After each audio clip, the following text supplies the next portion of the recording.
questions-réponses. Ça fait un petit moment que je vous en ai pas faites, mais à ma décharge, au mois de décembre, j'ai beaucoup travaillé avec les fêtes de fin d'année. C'est vrai que c'est la plus grosse période pour les esthéticiennes et pour les stylistes ongulaires, ce qui est mon cas. Voilà, donc il y a beaucoup de boulot. C'est vrai que ce genre de vidéo, ça prend un petit peu de temps à préparer. Voilà, j'en ai plein dans ma tête de prévues, notamment une où je vais un petit peu vous parler des problèmes des ongles, des maladies des ongles et de comment traiter tout ça. Mais c'est une vidéo qui est très longue à préparer parce que j'ai pas envie de vous dire des bêtises. Il faut vraiment que je me renseigne et que je vérifie mes sources et ce que je crois savoir. Voilà, donc c'est un peu de travail. Donc cette vidéo là, arrivera un petit peu plus tard quand j'aurai un petit peu plus de temps pour me pencher sur tout ça. Voilà, en tout cas pour l'heure, aujourd'hui, cette vidéo, c'est une foire aux questions à propos du vernis semi-permanent. Je sais que vous êtes nombreuses à vous poser des questions sur cette technique parce que vous êtes nombreuses aussi à vouloir le faire à la maison sans forcément être une professionnelle. Et ça se comprend parce que au niveau financier, on n'a pas toujours les moyens d'aller tous les mois ou 2 fois par mois chez la prothésiste ongulaire. Voilà, donc je vais un petit peu répondre à vos questions aujourd'hui, en tout cas aux questions qui moi me paraissent pertinentes. Maintenant, si vous avez des questions auxquelles je ne vous réponds pas dans cette vidéo et que vous vous posez, n'hésitez surtout pas à me les mettre en commentaire. Si jamais il y en a assez, je referai une deuxième vidéo sur le sujet et sinon je vous répondrai directement dans les commentaires. Voilà, donc n'hésitez pas, posez-moi toutes vos questions, je vous réponds toujours avec le plus grand plaisir. Donc c'est parti, je vais commencer avec la première question. Bon, j'ai mis des questions en vrac, hein, j'ai pas mis de hiérarchie sur les questions ni d'ordre logique. Je les ai posées comme ça sur le papier comme elles me venaient. Donc voilà, il n'y a pas forcément d'ordre logique à mes questions. Je vous en ai mis une dizaine je crois et puis je vais vous répondre un petit peu comme ça au fur et à mesure. Donc la première question que j'ai marquée, c'est est-ce qu'on peut mélanger des marques de vernis semi-permanent entre elles? Donc la réponse est oui, la plupart des marques de vernis semi-permanent sont compatibles entre elles. Pour avoir testé pas mal de combinaisons, je peux vous dire que j'ai jamais eu de soucis jusqu'à maintenant de compatibilité ou très peu. Ça arrive rarement qu'un top coat adhère mal sur une couleur, mais c'est quand même assez rare et parfois même au sein de la même marque il y a des fois des petits problèmes de compatibilité, on sait pas pourquoi, mais enfin la chimie des fois ça s'explique pas toujours clairement. Donc oui, on peut mélanger les marques de vernis semi-permanent, oui on peut mettre une base et un top coat d'une marque et une couleur d'une autre marque, je le fais régulièrement, j'ai jamais eu de soucis jusqu'à maintenant. Le plus important est d'avoir une base et un top coat de qualité, de marque professionnelle et sérieuse. Après, pour les couleurs, si vous voulez mettre des couleurs qui coûtent un petit peu moins cher parce que vous n'avez pas forcément le budget pour avoir toutes les couleurs chez un professionnel, vous pouvez tout à fait voilà, avoir des couleurs un petit peu moins bien en qualité et avoir une très bonne marque pour la base et pour le top coat. C'est quand même dans le vernis semi-permanent le plus important je pense. Deuxième question, quelle marque moi j'utilise en vernis semi-permanent? Donc j'utilisais jusqu'à présent principalement une marque qui pour moi était la meilleure des marques que j'ai pu tester dans ma jeune carrière de styliste ongulaire et dans les différents endroits où j'ai pu travailler et donc les différentes marques que j'ai pu tester. C'était, et je dis c'était parce que vous allez voir pourquoi j'ai un petit peu changé assez récemment, c'était la marque CND Shellac qui est une marque américaine. Alors attention à ne pas confondre avec tous les pseudo Shellac qu'on va trouver sur Amazon, sur eBay à des prix défiant toute concurrence. C'est pas du tout la vraie marque, ce sont des copies fabriquées en Chine qui sont très souvent de mauvaise qualité et qui peuvent parfois, je dis parfois, je prends des pincettes pour le dire, contenir des produits qui peuvent être dangereux pour votre santé. Donc attention à ce que vous achetez quand on achète sur ces sites à bas prix. Oui, j'ai plein de commentaires, je vois plein de filles qui me disent oui, moi ça tient très bien, j'ai pas de problème, ça fait 1 an que j'utilise, j'ai pas de soucis. Oui, il n'y a pas de soucis, ça tient bien, mais voilà, il y a des substances à l'intérieur qui sont pas toujours très recommandées et c'est pas sur le court terme que vous allez avoir des problèmes, c'est sur le long terme, c'est sur de nombreuses années. Donc voilà, méfiez-vous quand même quand vous achetez ce genre de produits, si vous les utilisez souvent sur vous ou sur vos proches, à long terme il peut y avoir quand même des soucis de santé assez graves. Donc bref, le sujet n'est pas là. C'était quoi la question initiale? C'était quelle marque j'utilise, voilà, oh là là, je me suis complètement perdue. Donc CND Shellac, c'est donc une marque américaine qui s'achète quasiment uniquement, en tout cas quand on n'est pas professionnel, directement sur un site internet qui est aux États-Unis. Voilà, ça peut s'acheter aussi évidemment par fournisseurs professionnels en France, mais on ne peut avoir accès à ces fournisseurs uniquement à la condition d'être professionnel, d'avoir un numéro de SIRET, d'avoir une boutique pour pouvoir avoir accès aux fournisseurs en France. Moi j'ai une entreprise, mais c'est une micro-entreprise, voilà, une auto-entreprise, une micro-entreprise maintenant on dit, et j'ai décidé de ne pas avoir en fait de contact avec un fournisseur français pour ce genre de marque, tout simplement parce que j'ai envie de garder un peu ma liberté, de commander autant que je veux ou aussi peu que je veux, en tout cas à la fréquence que je veux, sans avoir un petit peu d'obligation et sans être lié à un fournisseur en particulier qui vous démarche et qui veut vous vendre des choses dont vous n'avez pas forcément envie. Donc j'ai voulu garder cette liberté là d'acheter ce que je veux quand je veux, donc j'achetais jusqu'à maintenant cette marque sur un site américain de vente directement. Les inconvénients d'acheter directement aux États-Unis, c'est le temps de livraison. Il faut un mois, parfois un mois et demi pour recevoir sa commande, donc il faut vraiment être très prévoyant, vraiment savoir à l'avance où on en est de ses stocks. Et quand on est un petit peu pressé de recevoir des nouvelles couleurs, c'est parfois frustrant de devoir attendre un mois et demi pour recevoir des nouvelles couleurs. Et l'autre inconvénient, un des autres inconvénients, c'est que les frais d'envoi sont quand même assez élevés et donc du coup ça grève un petit peu le budget aussi. Il faut vraiment passer des grosses commandes si on veut un petit peu amortir ces frais d'envoi. Donc voilà, s'il nous manque 3 couleurs, on va pas passer commande parce qu'on va avoir plus de frais d'envoi que de coûts de matériel. Donc voilà, et l'autre inconvénient, troisième inconvénient qui m'embêtait beaucoup jusqu'à maintenant, c'était le service client. Il y a très peu de service client dans ces conditions-là. On peut leur envoyer des mails, mais ils répondent pas toujours et ça m'est arrivé d'avoir des soucis et de rester sans réponse. Et dans ces cas-là, on se sent un petit peu seul au monde et on a l'impression voilà, d'être perdu parce qu'on n'a pas la réponse à notre question. Donc pour ces trois raisons-là, j'ai eu envie de trouver une marque en France, mais je voulais trouver une marque qui soit de qualité au moins équivalente à cette marque-là, parce qu'il est hors de question, pour des questions pratiques, que je baisse la qualité de mes prestations. Mes clients sont habitués à un certain niveau de qualité et je ne tiens pas à baisser cette qualité, enfin ça me paraît juste normal. Donc j'ai cherché pendant, ça fait un an maintenant que je suis installée quasiment, ça fait un an que je cherche une marque de remplacement et que j'en trouve pas et que toutes les marques que je teste n'arrivent pas à la cheville de cette marque là, et j'avais un petit peu renoncé à cette recherche au moment où je suis tombée, je sais plus comment exactement, mais sur une photo sur internet d'une nana qui parlait d'une marque que je ne connaissais pas. J'ai été voir un petit peu la page, j'ai été voir un petit peu les couleurs, j'ai été voir un petit peu les commentaires, ça avait l'air très positif. Et je me suis dit bon allez, dernière chance, je teste cette marque là, si ça marche pas avec celle-là, je reste sur ma marque américaine et tant pis pour les frais et les durées d'envoi, c'est pas grave, voilà. Donc cette marque là, la nouvelle marque, c'est Nails Company, enfin nouvelle, elle n'est pas nouvelle dans son pays, c'est une marque polonaise, voilà. Et pour la petite histoire, ça m'a fait un petit clin d'œil, on va dire, rigolo, parce que j'ai des origines polonaises et que du coup ça m'a fait, c'est bête hein, mais ça m'a fait plaisir quand même, voilà, que ce soit une marque polonaise. Et sincèrement, les Polonais et les Russes en matière d'onglerie, c'est quand même les plus réputés et les meilleurs dans le monde. Je pense que toutes les filles qui sont un petit peu baignées dans ce milieu le savent, c'est vraiment le top du top. Donc c'est une marque polonaise qui s'appelle Nails Company. Donc j'ai testé, j'ai acheté une base, un top et une couleur. J'ai testé sur moi, sur mon entourage, sur mes proches et j'ai été très agréablement surprise de la qualité et de la tenue de ces vernis. Limite, je trouve qu'ils sont encore meilleurs en qualité que CND Shellac qui pour moi était vraiment le top du top. J'ai vraiment l'impression que c'est encore mieux, donc c'est parfait. Ce sont deux marques professionnelles, hein, donc c'est pas des marques avec des vernis à 3 €, vous trouverez pas des tout petits prix. Voilà, sauf que là, je peux acheter en France, je peux communiquer avec quelqu'un au bout du fil si jamais j'ai un problème. J'ai des réseaux sociaux sur lesquels je peux m'appuyer et sur lesquels je vois des photos et je vois les couleurs et je peux poser des questions, donc c'est quand même beaucoup plus agréable. Et surtout la livraison, voilà, en quelques jours j'ai mon colis à la maison, donc ça n'a rien à voir. Et surtout voilà, je suis ravie de la qualité.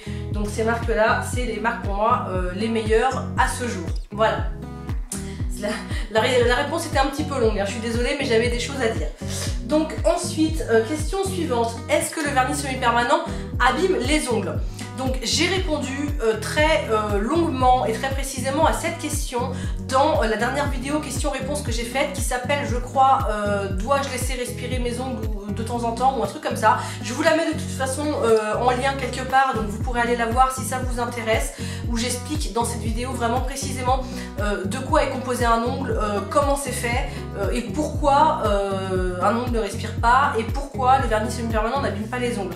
Donc j'explique tout ça vraiment précisément dans cette vidéo, donc si cette question vous intéresse, je vous invite à aller voir cette vidéo, ça sera beaucoup plus simple qu'une réponse en quelques mots. La question suivante que j'ai notée, c'est est-ce que je peux faire moi-même mon vernis semi-permanent à la maison si je ne suis pas professionnelle? Donc oui, en théorie, bien sûr, vous pouvez faire vous-même votre semi-permanent à la maison si vous n'êtes pas professionnel. Après, attention, comme je ne l'arrête pas de le répéter, de le répéter et de le re-répéter, il faut de toute façon avoir des produits de qualité. Des produits de qualité, ça coûte un certain prix, ça ne coûte pas 3 € sur eBay ou sur Amazon. Voilà, si vous voulez faire vous-même votre semi-permanent à la maison, tout d'abord, l'important c'est d'avoir des produits de qualité, d'avoir une lampe UV ou LED, mais de qualité également, parce que c'est important aussi au niveau des normes européennes là-dessus. Et en plus, je vous conseille vivement de faire une petite formation, même pas une formation longue, même ne serait-ce qu'une demi-journée ou une journée, au moins pour connaître les bases, pour savoir comment préparer un ongle et pour être préparé à des problèmes éventuels. Parce que si vous posez mal un vernis semi-permanent, ça reste un produit professionnel, ça reste un métier, et si vous le posez mal, vous vous exposez à des problèmes, que ce soit de mycose, que ce soit d'infection, que ce soit de panarie, voilà, vous vous exposez, il faut le savoir, à des problèmes. C'est comme tout, hein, chacun a son métier, un métier c'est un métier, et on peut se faire soi-même ses colorations, on peut se faire soi-même son épilation au laser avec des produits du marché, mais on n'aura déjà pas d'une part les mêmes résultats que quand on va chez un professionnel, et d'autre part on prend des risques et il faut le faire en connaissance de cause. Donc oui, on peut le faire à la maison, mais attention à le faire si vous êtes déjà un petit peu doué pour la pose de vernis, parce qu'une pose de vernis semi-permanent doit être impeccable. Si c'est pas parfaitement posé, si ça touche un tant soit peu les peaux, de toute façon ça ne tiendra pas. Donc déjà il faut être un petit peu doué, et ensuite il faut être avoir un petit peu de jugeote et faire les choses intelligemment et avec des produits de qualité. Voilà pour ma réponse à moi, hein. Voilà, après chacun fait ce qu'il veut, ça c'est le problème de chacun. Ensuite, la question suivante c'était est-ce que je peux poser du vernis semi-permanent sur des ongles mous ou sur des ongles dédoublés? Donc oui, bien sûr, vous pouvez poser votre vernis sur les ongles que vous voulez. Maintenant, sur des ongles mous, eh ben, ça va forcément moins bien tenir parce que le vernis va moins bien coller à votre ongle et va se décoller plus facilement et beaucoup plus rapidement. Donc c'est le même problème de quelqu'un qui a beaucoup les mains dans l'eau chaude par exemple, une coiffeuse qui fait beaucoup de shampoing ou quelqu'un qui fait beaucoup de plonge dans un restaurant, bah, le vernis va forcément moins bien tenir parce que votre ongle il va déjà être sec à cause de l'eau et en plus il va être mou, donc du coup ça va se décoller. Sur des ongles dédoublés, le problème il est à peu près le même, c'est que votre ongle, comme il se dédouble, comme il s'écaille au bout, et ben quand il s'écaille, et ben il emmène un bout de vernis avec, donc ça écaille le vernis avec. Donc dans les deux cas, forcément la tenue de votre vernis sera beaucoup moins bonne, et il faut d'abord traiter un ongle et le rendre bon et solide avant d'envisager une pose de vernis semi-permanent, tout simplement pour que ça tienne bien. Après si vous voulez que ça tienne 5 jours, enfin grand bien vous fasse, mais je vois pas trop l'intérêt de mettre du vernis semi-permanent pour que ça vous tienne moins d'une semaine. Donc il y a des traitements pour ça, j'en parlerai dans une prochaine vidéo. Je compte faire une vidéo sur les maladies et les problèmes qu'on peut rencontrer sur ces ongles et sur comment les traiter. Donc c'est une vidéo qui est un petit peu longue à faire parce que c'est du boulot, donc je vais peut-être pas la faire tout de suite, mais je vous la ferai, c'est promis, et je vous expliquerai un petit peu du coup dans ces vidéos comment traiter ces problèmes là. La question suivante, pourquoi mon vernis semi-permanent ne tient pas? Ben c'est un petit peu lié à ce que je viens de vous dire juste avant. Si on n'a pas des ongles qui sont en bonne santé entre guillemets, parce que c'est pas vraiment le bon terme non plus approprié, puisque un ongle n'est pas vivant, donc la santé de l'ongle c'est un petit peu un euphémisme. Oui, pourquoi un vernis semi-permanent ne tient pas ou tient mal sur vos ongles? Ben il y a plusieurs raisons, soit parce que vos ongles effectivement sont dédoublés ou sont mous, soit parce que vous avez mal préparé ou mal posé votre vernis semi-permanent. Voilà, encore une fois, la préparation est essentielle et hyper importante. Faut que l'ongle il soit parfaitement dégagé, qu'il n'y ait pas une seule petite peau sur votre ongle, qu'il soit bien préparé. D'ailleurs, si vous voulez savoir vraiment comment bien poser un vernis semi-permanent et comment ne louper aucune étape, j'ai la vidéo, j'ai fait cette vidéo, voilà, que je vous mets en lien juste ici pour que vous puissiez aller voir comment poser correctement un vernis semi-permanent et qu'il tienne bien, même si vous n'êtes pas professionnel. Voilà, et donc s'il ne tient pas, c'est forcément qu'il y a un problème quelque part. Soit que votre ongle a un problème, soit que votre pose n'est pas exécutée correctement. Voilà. Ensuite, combien de temps dure une pose, combien de temps tient une pose de vernis semi-permanent. Donc là encore, ça dépend un peu, pareil, de l'état de vos ongles et de la qualité de votre pose et la qualité de votre vernis semi-permanent. Mais en règle générale, on va dire qu'une pose est impeccable pendant 15 jours. Ça, c'est, on va dire, la garantie. Au-delà, c'est un peu du bonus. Donc une pose, en général, mes clientes, par exemple, prennent rendez-vous toutes les 3 semaines, en moyenne. Parce que... on va dire c'est 2 semaines impeccables et la 3e semaine c'est là qu'il commence à y avoir un petit pet, un petit décollement, un ongle qui se fragilise. Voilà, la 3e semaine en général c'est la semaine un petit peu charnière où on sent qu'il faut retourner chez sa manucure pour refaire son vernis ou le faire soi-même, bref, peu importe. Ensuite, alors lampe UV ou LED, ça c'est une question aussi qui revient pas mal parce que à la base c'était des lampes UV et de plus en plus on entend parler de lampes LED parce que c'est la nouvelle génération. Donc pour le vernis semi-permanent en particulier, je vous conseille vraiment les lampes LED, même pour le gel d'ailleurs, parce que au final, à la base, le LED ne marchait pas sur le gel, c'est plus le cas aujourd'hui. La plupart des lampes sont ce qu'on appelle hybrides et fonctionnent aussi bien pour le vernis semi-permanent que pour le gel. Et la LED a l'avantage d'abord de moins chauffer, et d'être plus rapide aussi au niveau de la catalysation, de la cuisson du vernis. Donc du coup il n'y a que des avantages et en plus ça s'use beaucoup moins vite. Une lampe UV c'est des néons, hein, vous voyez ce que c'est, des néons bleus et ça s'use assez rapidement, il faut les remplacer, je sais pas, ça dépend de la fréquence que vous utilisez votre lampe, mais il faut les remplacer assez souvent. Alors que les LED ça dure de très nombreuses années, je sais même pas combien de temps ça dure, mais moi j'ai ma lampe déjà depuis un petit moment et pour l'instant il n'y a pas de faiblesse. Donc à la limite je vous mettrai le lien si vous voulez en barre d'infos de la lampe que moi j'ai à la maison. Ensuite, est-ce que je peux enchaîner les poses de vernis semi-permanent les unes derrière les autres? Est-ce que je dois faire des pauses entre des pauses PAUSE entre les poses POSE de vernis semi-permanent? La question et la réponse, enfin cette réponse est un petit peu compliquée aussi dans le sens où ça dépend des gens. Il y a des gens qui ne font jamais de pause et qui vont très bien et qui ont des ongles qui sont très bien et qui ne se fatiguent pas, et il y en a d'autres, certaines clientes par exemple, je pense à certaines clientes qui ont besoin de 2 à 3 pauses de soins dans l'année pour que leurs ongles continuent à être solides et à pouvoir tenir le vernis semi-permanent. Donc ça dépend vraiment des gens. Voilà, encore une fois je réponds très précisément à cette question là dans la vidéo, dois-je laisser respirer mes ongles? Donc allez la voir si vous voulez plus de réponses parce que là je suis un petit peu concise. Voilà. Mais oui, on peut enchaîner des poses de vernis semi-permanent les unes derrière les autres. Le vernis semi-permanent n'abîme pas les ongles si c'est un bon produit de qualité professionnelle et si c'est bien posé. Après, les ongles au bout d'un moment sont un peu plus secs et certaines personnes ont plus besoin de soins que d'autres. Dernière question de ma petite liste. C'est quoi la question? J'arrive même pas à me relire, elle est pas mal. Ah oui, comment on retire du vernis semi-permanent? Donc il y a plusieurs écoles sur cette question aussi. Il y a beaucoup de professionnels, je vois beaucoup de professionnels sur les sites que je suis qui retirent le vernis semi-permanent à la lime ou à la ponceuse.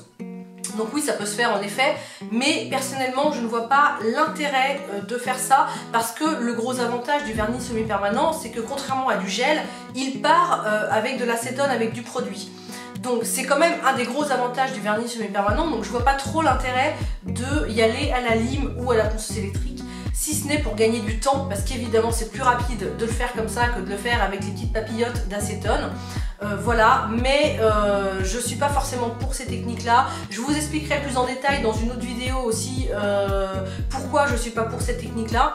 Je ne critique pas celles qui le font, mais moi personnellement j'y trouve pas trop d'intérêt et surtout je trouve que ça abîme plus les ongles. Je vous expliquerai pourquoi ultérieurement. Mais l'acétone, oui, l'acétone est un produit chimique qui ne fait pas du bien aux ongles, on est d'accord, mais je pense que retirer un vernis semi-permanent, et j'en suis en tout cas intimement convaincue, avec de l'acétone est la solution la moins agressive pour vos ongles et surtout pour votre matrice que de le faire à la ponceuse électrique ou à la lime. Voilà, c'est mon avis encore une fois tout à fait personnel et moi je pratique comme ça sur mes clientes, sur moi-même et je pense que sur le long terme c'est quand même meilleur pour votre ongle de le faire avec vos petites papillotes d'acétone. Et si vous voulez vraiment savoir pareil en détail comment retirer votre vernis semi-permanent, je vous mets le lien aussi ici dans le petit i de ma vidéo comment retirer correctement un vernis semi-permanent. Voilà, et ben j'ai fait le tour de ma petite liste de questions. Donc c'est toutes les questions qui me sont venues à moi, qui me paraissent pour moi les plus pertinentes. Encore une fois, si vous avez des questions que vous vous posez et auxquelles je n'ai pas répondu dans cette vidéo, n'hésitez pas à me les mettre en commentaire. Soit je vous y répondrai dans les commentaires, soit je vous ferai, si j'en ai assez, une vidéo ou une deuxième vidéo sur lesquelles je vous répondrai à ces questions. Voilà. Et n'hésitez pas aussi si vous avez d'autres questions sur d'autres sujets à me les poser aussi dans les commentaires de ces vidéos questions-réponses parce que ça peut me donner des idées pour de futures vidéos et voilà, et je vous les ferai avec plaisir et je vous répondrai avec plaisir. Voilà, écoutez, j'ai fait le tour de la question pour aujourd'hui. Je vous fais plein de gros bisous. Je vous dis à très bientôt pour une prochaine vidéo de nail art et j'espère à très bientôt pour une prochaine vidéo questions-réponses. Bye bye.